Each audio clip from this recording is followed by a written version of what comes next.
હા એ ઓલા ન કરી હી ગયા ને એ આ કરી જાય. માણાથી માણા છેટો જ પડતો જાય, છેટો જ પડતો જાય. બાપ દીકરો બેઠા હોય તો પોતપોતાના બેઠા હોય, પાસે બેઠ કંઈ ખબર જ ન હોય.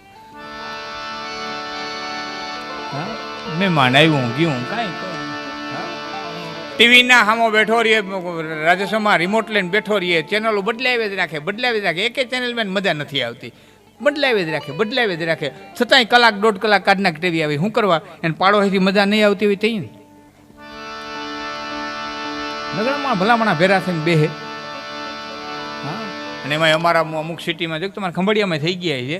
અમારા અમુક જુનાગઢમાં તમે આવો ને તો અમુક તો એવી સોસાયટી છે ને કે આમ ડેલા બંધ ને પગી બેઠો હોય. ન ત્યાં શાકભાજીવાળો આવે, ન બકાલાવાળો આવે, ન બંગડી વપટીવાળો આવે, ન માગવાવાળું આવે, ન કોઈ ઢોર ઢાંખર આવે. હા અને તમે સોસાયટીમાં નીકળો ને તો પોતપોતાના બંગલા બંધ કરીને બેઠા હોય. હાવ શમશાન જેવું, હાવ શમશાનની ઝૂંપડીમાં નીકળ્યા હોય ને એવું. હાવ આમ તો માણાનું ઝીણ્યું કોઈ નહીં રહેતું હોય. હાવ ફરિયાદ જાગ્રત હોવા જોઈએ, સોસાયટી જાગ્રત હોવી જોઈએ. એ એક ઘેરેથી બીજે ઘેરે મહેમાન આવે તો કોઈને બોલાવે, ચા પાણી, એ સાધુ માગવા આવે, બ્રાહ્મણ માગવા આવે, બકાલા વેચવાર આવે, આ બધું જાગ્રત રહેવું જોઈએ. અન્ય સાની ભૂકી ઘટીત વાં લેવા ગયા, વાંખાન ઘટીત વાં લેવા ગયા, અહીં ભજીયા કર્યા વાં દેવા ગયા. આ બધું જીવંત રહેવું જોઈએ, બદલે હાવ મૃત, હાવ મૃત. હા શમશાનની ઝૂંપડી એટલે મને મામાએ વાત સરસ કરી. ઝૂંપડીની વાત આવી ને શમશાનની, સરસ વાત કરી. મને કે સામોરથી હું એક બે વખત ચૂંટણી લડેલો અને પછી ગામની જરૂરિયાત હતી એટલે શમશાનની એક છાપરી બનાવી. પછી કાબા પટેલને કીધું કે છાપરી તૈયાર થઈ ગઈ. એટલે કાબા પટેલે કે હસતા હસતા એમ કીધું કે તો કોઈ હારા માણાથી ઉદ્ઘાટન કરાવો, હારા માણાથી ઉદ્ઘાટન કરાવો. કે તેથી તો રમૂજમાં વાત કરી નાખી, પણ કાર્ડને મંજૂર છે કે કાબા પટેલ જોબ થઈ ગયા અને છાપરીની માલિકો એનાથી જ ઉદ્ઘાટન થયું છે. આખા કાર્ડને વાત કરી એમણે જીવી ગયા. અમુક અમુક જે જીવી ગયા ને એમ જીવી ગયા, ભલે ભલે ધરતીમાંથી આવ્યા, ભલે જીવી ગયા. સબલક સમી નિહિ ગર્વ ધની કોમલ વિદ્યાવંત ભૂભૂષણીય તિન હે બાકી ઉપજત ખપત અનંત. સબલક સમી બળવાન હોવા છતાં ક્ષમાવાન. સાહેબ ક્ષમાની મજા એ છે, તમારા તાકાત હોય ને ક્ષમા કરી દો ને, માફ કરી દો ને, એ માફીની મજા છે. બાકી કોઈ ઝાપટ મારી હગે એમ નથી. પછી એમ કે આપણું હૃદય બહુ મોટો હોવ ને માફ કરી દે, કરી દે કે તારું સરનામું ભૂવાય. એ તો કૃષ્ણ શિશુપાળને એમ કે હું તને માફ કરી દઉં છું, એ માફીની મજા. ભીમ દુર્યોધનને એમ કે તને માફ કરી દઉં છું, એ માફીની મજા. કરણ અર્જુનને એમ કે તને માફ કરી દઉં છું, તો એ માફીની મજા. મેવાડની મહારાણી મીરા એક રાજપૂતાણી, એક રાજઘરાણાની દીકરી અને એક રાજઘરાણાની માલિકો સાસરે એવી રાજપૂતાણી, એક રાજ મહારાણી, એક ચમારના ચરણની માલિકો રોહિદાસ ચમારના ચરણની માલિકો મસ્તક નમાવે ને એ નમનની મજા. હા એ નમનની મજા છે. સબલક સમી બળવાન હોવા છતાં જે ક્ષમાવાન છે. નિઃગર્વ ધની ધનવાન હોવા છતાં ગર્વ વિનાનો છે. ધનવાન હોવું અને ગર્વ વિનાનું હોવું એ બહુ અઘરું છે. હા બે પૈસા થાય અને અભિમાન વિનાનું રહેવું એ તો બહુ અઘરું છે. સબલક સમી ની ગર્વ ધની અને ત્રીજો કોમલ વિદ્યાવંત, તમામ પ્રકારની શાસ્ત્રોની વિદ્યા જાણતો હોવા છતાં જે કોમળ છે. તો ભૂભૂષણી એ તીન હે ત્રણા ધરતીના આભૂષણ છે. બાકી ઉપજત ખપત અનંત. બાકી તો હજારો કીડા જન્મે છે ને હજારો મરે છે, કોઈ નોંધ નથી લેતું સાહેબ.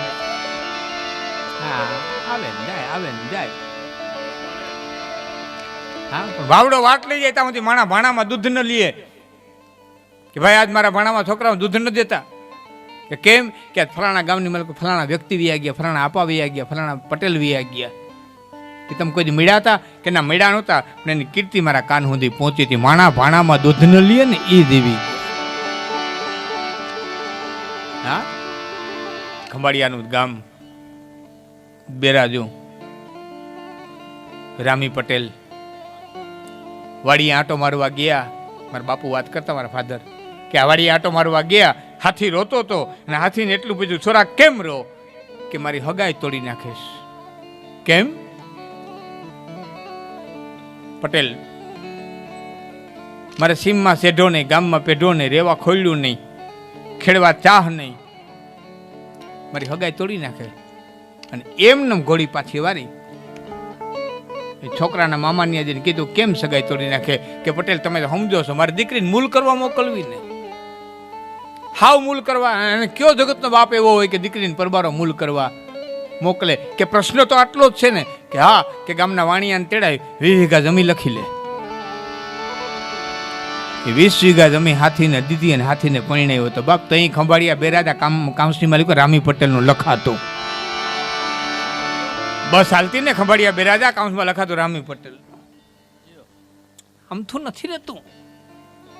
તમે અમારે વંથલીથી માણાવદર આવો ત્યારે રસ્તામાં ઘંટિયા બંટિયા ગામ આવશે, પાટીઓ આવશે બંટિયા.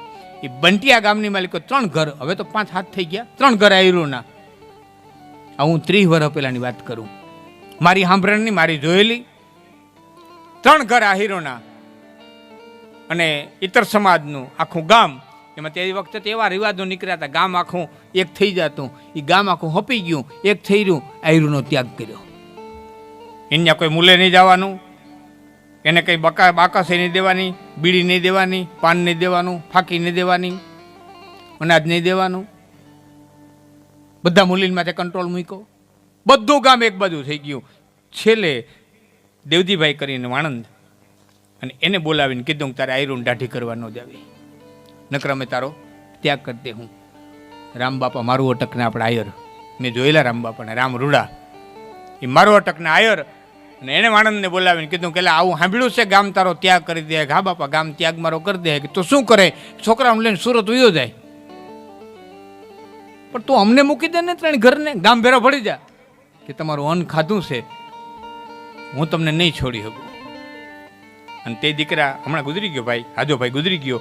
હાજાભાઈને બોલાવીને કીધું તું કે આ 3 ઘરમાંથી વાણંદ નભે નહીં, અને જીવાઈ માટે કંઈક કરી દો. કે બાપા શું કરી દે, તમે કયો એ કરી દે. કે 10 વીઘા જમીન કાઢી દો. એ માણાવદર જઈને વકીલ પાસે જઈને 10 વીઘા જમીન કાઢી દીધી દે. આજ પણ વાણંદ જીવે છે દેવજીભાઈ, આજ જીવે છે.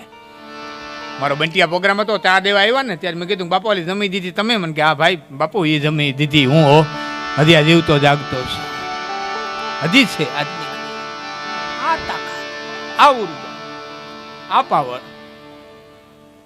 હા અમારા તો હું બહુ તમને પૌરાણિક વાતોમાં ન લઈ જાઉં તો મારી નજીર સામેની વાતો કહું. ઉપલેટાથી કુતિયાણા જાઓ, રસ્તાની માલિક વાડાહળું ગામ આવે. આમ વાડાહળું છે, આમ હમું વડાળું ગામ છે. એ વડાળા એક જ ધારાડી છે. એ વાડાહળા 88નો ભયંકર દુકાળ, એક છાંટો ધરતીમાંથી ન પડ્યો એવો દુકાળ. અને નેવિહારીનો વરસાદ વર્ષો હાડી બીજનેથી રાતે પીડ્યો. અને હવારે વાવણીએ જૂતી, કાના બાપા ડાંગર, હે કૃષ્ણ કરતા હું મળી આવેલો. પછી હુતા હે કૃષ્ણ કરતા ઉપલેટા ગયા. માંડવીનો બિયારણ કોણ દે બાપા ઉધાર? તલ ને એડા ને મગ ને એવું બધું દીધું. એ લઈ અને વાડાહડાને પાટીએ ઉતાર્યું ને કીધું છોકરાઓને કહું ગાડું લઈને ભરી જાય. એ હાલી અને વડાડે જાય, અડધો પોણો ગાવ દેવું થાય. હાલીને જાય, એ ધાર બરોબર હરિજન ઉતરે અને પોતે ચડે. બાપા કાના બાપા હું તમારે ઘેરે ગયો તો. કે કેમ? કે પોર તો દુકાળનું વરસ હતું, ચોકડીયું ખાધી અને કાઢી ખોદી અને ગાર્યું. બાપા મારું ખેતર કોરું રહી જાય, મારી પાસે વાવણી કર્યા દેવું કાંઈ નથી. એ કીધું જ્યાં વાડાહરાના બસ સ્ટેન્ડ પાસે ને હોટલ ને અમે ઉતાર્યું છે, ગાડું લઈને ભરી આવી. પોતે ખંભે પછીડી નાખીને ઘરે આવતા રહ્યા. વાવણી ખોટી કરી નાખી સાહેબ. કાલ જડશે કે નહીં જડે એનો વિચાર કર્યો નહીં. એ ઉપલેટાથી વાડાહરાને પાદર સુધી પહોંચ્યું, ત્યાં દાન દઈ દીધું. અમથા ગુણ નથી ગાતા અમે, અમથા નથી ગાતા. ભયંકર દુકાળમાં મામા ગાંધીગીરમાં બધી ભેહું મરી ગઈ. અને ચારણ ને રોટલો અને માયગા ઘરની છાશ ભાણામાં દીધા. એટલે આમ પગે લાગી, ચારણ નેહડા બાઈને નીકળી ગયો.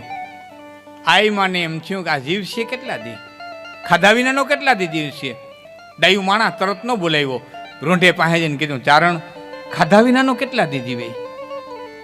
ભણું વાત હતી, પણ હવે એ મારે એ પૂછડું ન રહ્યું. મારા ખીલો મારા ખીલે પૂછડું ને મારો નેહડો ખાલી. એમ કઈ ચારણ ઉભો થવા ગયો. આઈમાં કીધું બે તો ખરો, હું તેને એક વાત કહું. કે શું ક્યાંય પડખે તાલાળા ગામ છે, ત્યાં હોંડો ચાંડેરો કરીને એક આયર છે, અને તું જાય ને એટલે તને એક ભેંસ દેહે, તારણ આપણે એક ભેંસમાં જીવન વિતાવી લે. પછી તો કુદરત દેવી એકમાંથી બે ની બેની ચાર થાય, એક ભેંસ લઈ આવીને ભણું મને ન કાંઈ બોલતા આવડે, ન દુઓ આવડે, ન વાત કરતા આવડે, ન વાર્તા કરતા આવડે, હું તો ભેહું સારીને મોટો થયો, હું કેમ જાઉં કે લેને હું દુઓ શીખવાડું. પાસે બેહાડ્યો, આઈમાં દુઓ ગોખાયો, વાંચતા આવડતું નહીં, ગોખાયો. સાહેબ ભૂલી ન જાય ને એટલે રાત આખી દુઓ ગોખી રાખ્યો, અને સવારે વહેલો ઉઠી લાકડી લઈ અને તાલાળાને માર્ગે પીડ્યો. અહીં બરોબર સૂર્યનારાયણ ઉગ્યા, હોંડો ચાંડેરો, બે ત્રણ મહેમાનો, પિત્તળના કડશા પીડ્યા, મોઢામાં દાંતણ છે, અને ઓસરીને પહેરે બેઠા બેઠા દાંતણ કરે. હવે આ તારણને એવી ખબર નહીં કે ડેલીએ દાયરો બેહે ને પછી દુઓ કહેવાય કે પછી વાત કરાય કે કાંઈ. આને તેમ કે જાતા આવે પરબારું, એ તો ભેહું ચારતો, જાતા આવે પરબારું કહી દેવાય. એટલે આ દાંતણ કરે ને અન્ય કાનમાં હાથ મૂકી અને દુઓ ઉપાડ્યો કે તું રાખે છે તો એ રીસે આમાં તું રાખસ તો રીસે, અને રેણાક ઘર રીસે નહીં, મારે દુબર પણ જોને દિશે, એક ચાંદર વિનાનું ચાંદરા તું રાખસ તો રીસે, રેણાક ઘર રીસે. અને અડીખમ આયરે કીધું કવિરાજ જે મનની અંદર છે એ મળી જાય. દિલ્હીએ બેઠક લ્યો, વયો ગયો તારણ, દિલ્હીએ બેઠો. અહીંયા દાંતણ કરતા હતા, એમાંથી એક મહેમાને કીધું હોંડાભા કે હા, કે દુઓ સમજાણો, કે હા, કે હું સમજે એમ તમે સમજ્યા, કે તમારું શું કહેવાનું થાય છે, કે નાના પણ તમને દુઆમાં કઈ ભેદ દેખાણો, કે હા ભેદ દેખાણો, કે શું, કે દુઆ પુરુષનો નથી. આ દુઓ આ ગાનારાનો નથી, કે કેના પરથી કયો છો, કેટલું નક્કી કહું છું કે આ દુઓ કોઈક બાઈ માણસનો બનાવેલો છે, પુરુષનો નથી. કે કેમ કે મારા શબ્દ આવ્યા કે તું રાખે છે તો રીસે, મારું રેણાક ઘર રીસે નહીં, મારો ઘરધણી નહીં રીએ. આ ઘરધણી નહીં રીએ એમ બાઈ માણસ જ કહી હગે, પુરુષ નો કહી હગે. એટલે આ દુઆ પુરુષનો નથી, આ કોઈક બાઈ માણસનો છે. શું સમજદારી થતી છે એક એક શબ્દો ઉપર. મામા મારે વૈયાનું એટલે કેવું પડ્યું હતું, એક શબ્દ ફરી જાય ને અર્થ ફરી જાય. ઓઢો જામદી તમને બધાને ખબર છે, વાત નહીં લંબાવું. ઓઢો જામદી કચ્છની ધરતી છોડીને બારવટે દેશવટો મળ્યો તો નીકળી ગયો હતો, કારણ કે બહુ રૂપાળો હતો, અતિ રૂપાળો ઓઢો. એ ચડાઈ કરીને આવ્યો ને મિનલ દે જોયો, આમ રાજપૂતાણી હતી, ભૂલ ન ખાય, પણ ભાગ્યે ભૂલ ખવડાવી અને ઓઢાને મેલે બોલાવ્યો. અને બાઈએ એમ કીધું કે ઓઢા આ પલંગે પધાર. અને તેથી ઓઢો બોલ્યો તો કે હી પલંગ હોથી હીજો અને હોથીને મૂંઝ્યો ભા, તેજી તું ઘરવારી થયા અસાંજી માં, હી પલંગ હોથી હીજો અને હોથીને મૂંઝ્યો ભા. હે ભાભી, એ પલંગ મારા ભાઈનો છે, તું એની ઘરવાળી છો, અને થયા અસાંજી માં, ભાભી એટલે મારી માં કહેવાય. તેથી કીધું તો તને રાન રાન કરતો કરી દઉં, ભીખ માગતો કરી દઉં, કચ્છની ધરતીમાં રખડતો કરી દઉં, કે ભાભી જે કરવું એ છૂટશે, પણ આપના મનોરથો પૂરા નહીં થાય. કે ઓઢા એક એક બટકા હાટું તેને ભીખ માગે. અને તેથી ઓઢો બોલ્યો તો તમામ યુવાનો યાદ રાખજો, જેને આ દુઓ યાદ રાખવો હોય. ગાય ગોત્રજ ગોરાણી ભાયાને હુંદી ભદ એતા વાના છોડીએ નકર ખાયા માય અખો જાય. તો ગાય ગોત્રજ ગોરાણી પછી ભાયાને હુંદી ભદ. એક ગા એક ગોત્ર પોતાના ગોત્રની દીકરી ભાણેજ, એક ગોરાણી પોતાના ગોરની ઘીરેથી પત્ની, અને ભાયા ને હુંદી ભદ. આ ચારની માથે નજર નાખનારી ને જેને થાય તો અખાદ ખાધું હોય નકર નજર ન નાખે. ઓઢા રખડતો કરી દઉં કે કોઈ વાંધો નહીં. અને બાઈએ સ્ત્રી ચરિત્ર કર્યું, વાત પછી લંબાવું નહીં. અને ઓઢાને દેશવટો મળ્યો અને કચ્છની ધરતી થોડી, અને જેથી દેશવટે ઓઢો નીકળ્યો ને તેથી કેતો ગયો તો કે ભાઈઓ મારે ભાઈઓના ભંડાર પણ બાપા ખાધાન ખૂટે જ નહીં. પણ આ રાંડું રાંડું કેરાય રાજ મને ભમકા છંડાવી ભાભીએ આ ભાઈઓના ભંડાર બાપા ખાધા ખૂટે. અને એ ઈશ્વરદેવ વાઘેલાની ભાંડો વારવા જે નીકળ્યો પછીની વાત મૂકી દઉં છું. અને આમથી વથલ પુરુષના વેહમાં એ બાપનું વતન પૂરું કરવા નીકળી. બે જુવાનડા ભેરા થયા. એ વેર વાળ્યું, હાંઢો વાર્યું, એ ભાગ પડ્યા અને કીધું મારે ભાગ નથી જોતો. બાઈ કે હું ઓથલ કે તેથી એકલમણ નામ રાખ્યું હતું, હું નીકળી જાઉં. પણ પીપરાના પાંદની માલિકો એક દુઓ લખતી ગઈ. દુઓ વાંચ્યો, વયો ગયો એકલમલ, ઘોડી લઈને વયો ગયો. ઓઢાએ દુઓ વાંચ્યો. દુઆ વાંચ્યા પછી ઓઢાને એમ થયું કે આ દુઓ પુરુષનો નથી. હું બહુ વાર્તાવા નથી લેતો ક્યાંય, આજ મને મજા આવે છે હું એ લઈ લીધી. આ દુઓ પુરુષનો નથી, કારણ એમાં શબ્દો લખ્યા હતા કે વિસારું વાલા તને આ રુદિયાન માંથી રૂપ. પીપરાના પાનમાં લખ્યું હતું વિસારું વાલા તને મારા રુદિયાન માંથી રૂપ તો લાગે લાગે ઓતર જીલું. હું તો થર રે બાબીડી થઈ ફરા લાગે ઓતર જીલું. હું થર રે બાબીડી એટલે ઓલી. જો ઓલું એક જ હોય, ઓલા બે ભેરા લગભગ નહીં હોય. હે પુરુષ તને વિચારી દઉં તો આ કચ્છની ધરતી માથે હું હોલી થઈને ફરું. અને ઓઢા જામને એમ થયું કે જો પુરુષ હોય ને તો હોલીનો શબ્દ વાપરે, ઓલો વાપરે, ઓલો થઈને ફરવું. એને બદલે આને કીધું હોલી થઈને ફરવું. નક્કી આ સ્ત્રી છે. અને ઘોડો વાહે મારી મીકો ચકાસરની પાર મથે પછી ઓથલ. વાતને હું લંબાવતો નથી, એક શબ્દ ઉપર એને એમ થયું કે આ બાઈ માણા. અહીંયા અડીખમ આયરને એક શબ્દ ઉપર એમ થયું કે દુવો બાઈ માણાનો છે. કવિરાજ કેટલા વ્યક્તિ છે ઘરમાં? બે માણસ છે મામા, છિયા છોકરા કે કુદરતની મહેરબાની નથી, જીવન એમને વિતાવીએ છીએ.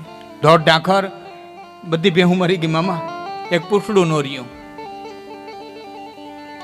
એટલે તમારા આઈમાએ મને દુઓ શીખવાડ્યો અને આ દુઓ લઈ અને હું આવ્યો છું. અડીખમ આયરને એમ થયું કે ગરીમાં મરકીનો રોગ છે, આપણે હાકેડ્યો કહીએ, આને ભેંસ દે લઈ જાહે, રોગમાં સપડાહે, મરી જાહે તો પાછો આ તારણ માગવા નહીં આવે.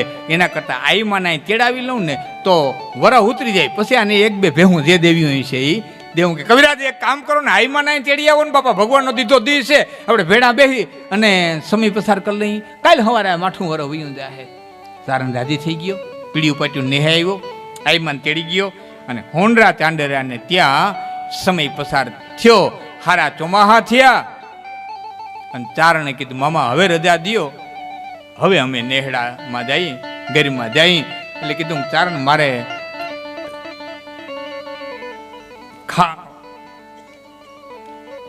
માદન લૂંટાવવું છે. યુવાન મિત્રોને કદાચ ખ્યાલ છે, મારી વાતો સાંભળી છે, ખ્યાલ છે, પણ નવો જ ચોખવટ કરી દઉં. માદન લૂંટાવવું એટલે જેટલી ભેહું હોય ગરધણી પાસે એ તમામ ભેહુંને એક માદણામાં, એક પાટમાં, એક તળાવડામાં બેહાડે, ભેરો પાડાને બેહાડે.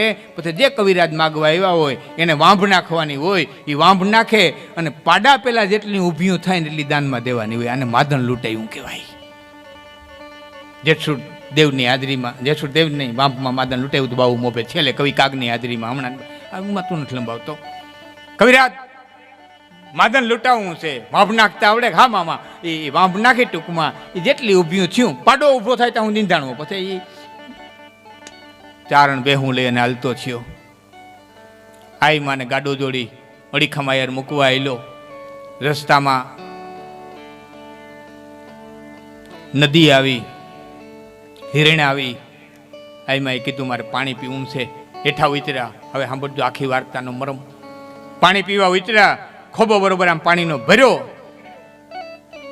સામે ભેખડ, ભેખડમાં એક માણાની ખોપરી અને એ માણાની ખોપરીમાં ધૂળ ભરાયેલી. વરસાદ પડેલો એટલે એમાં સૈયાના કોટા ફૂટી ગયા હતા.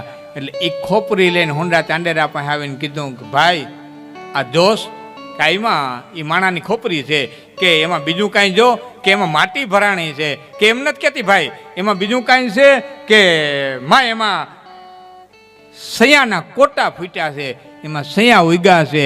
અને તેથી હિરણના પત્ની માલિકો આઈમાએ બીજો દુવો કીધો તો કે આ વર્ષે આહીર પણ આ વર્ષે આહીર અને અમને રૂરૂમાય રાખત નહીં તો વગર પાણીએ વીર આમાં સૈયા ઉગી જાત ચાંદરા. આ વગર પાણીએ વીર, આમાં તો પાણી પડ્યું ઉગ્યા, પણ આમાં વગર પાણીએ વીર આમાં સૈયા ઉગી જાત ચાંદરા. તે નભાડ્યા ન હોત, તે જીવાડ્યા ન હોત તો અમારા બે માણસની પરિસ્થિતિ આ જ થવાની હતી. આની વાતો રહ્યું છે અને આ ઇતિહાસો રહ્યા છે. આના માટે થઈને કવિઓની કલમો હાલ્યો છે. હા, હમણાં સરસ મજાનો એક વોટ્સઅપમાં મેસેજ ફરતો હતો કે પૂતળા મુકાય પૂજાય નહીં, પૂજાય તો પાડ્યો છે. તમે સગવડતાવાળા હો તો ખંભાળિયાની બજારમાં કુતુબ મિનાર કરી શકો, મારી ના નહીં તાજમહાલ બનાવી શકો ખંભાળિયાના પાદરીમાં, પણ ખંભાળિયાના પાદરીમાં એક પાડીઓ ન ખોડી શકો. એ હાથું માથું જ દેવું પડે નહીં.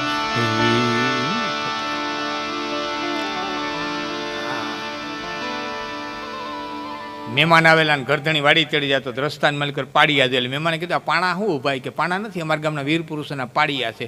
મહેમાનને મગજ મારી ગયું કાન પાડિયા કહેવાય. વાડીએ આંટો માર્યો, ખેતરને છેડે જ નીકળ્યા, દડી જોઈ દડી પાસે ઉભા રહીને મહેમાન કે હે ભાઈ પાડીઓ કહેવાય ને? કે કહેવાય ને ખેવીએ ને તો થાય, અટાણ ન કહેવાય. પણ બે સાહો હમણી કર મૂકીએ ને તારા ને મારા એમાંથી શક્યતા ખરી. પણ એ ભાઈ રાખી દઉં, થોડીક વાર રાખી દઉં 2 મિનિટ, અમે આપણે પછી ફેરું પૂરું કરીએ, બરોબર? હા હા હા, એમને અમે ભેરા પીવા લાગીએ એમ અમે. હા હા, બધા અમે પીવા લાગીએ. કારણ કે આમાં યુવાન મિત્રો અને મેં ખાસ કરીને જે એજ્યુકેટેડ છે ને એને ખબર હશે, એમાં યુરોપનો ઇતિહાસ એને વાંચ્યો છે એને ખાસ ખબર હશે. પહેલું વિશ્વયુદ્ધ ચા હાટું થઈને થયું હતું. હા, પહેલા વિશ્વયુદ્ધના પાયામાં ચા પડી, ચાની પેટીઓ. અને પહેલા વિશ્વયુદ્ધનું સમાધાન કરવા બેઠા ને કલમુમાં બીજા વિશ્વયુદ્ધ લખાઈ ગયું હતું. હા, અને હવે થાય તો ધરતી ટૂંકી પડે એમ છે. હવે ધરતીમાં થાય હગે એમ નથી. હવે તો બીજું કંઈક ક્ષેત્ર ગોતે તો થાય, બાકી આ હવે થાય એમ નથી. એટલે હું ઘણી વખત કહું હવે આમાં આમ બહુ આમ તલવારીઓના જોર કરવાના ને લાકડીઓના જોર કરવાના ને હવે એ સમય નથી. હવે તો માવું ચાંકતા શીખી જાઓ, કોમ્પ્યુટરનું કલમ આગતા શીખી જાઓ. હવે ક્યાંય હાથીને ડેબા સીરવા જવા નથી. હવે તો લખવા વાળો માર નાખે, આમ કરતો કરતો સાપ દબાવીને ગામ ભડાકા થાય. ખાટલામ હું તો આમ કરે ને અને વાહ ભડાકા બોલે. હા, એટલે હવે એ નથી. તો કલમ તાકાત ઠીક છે.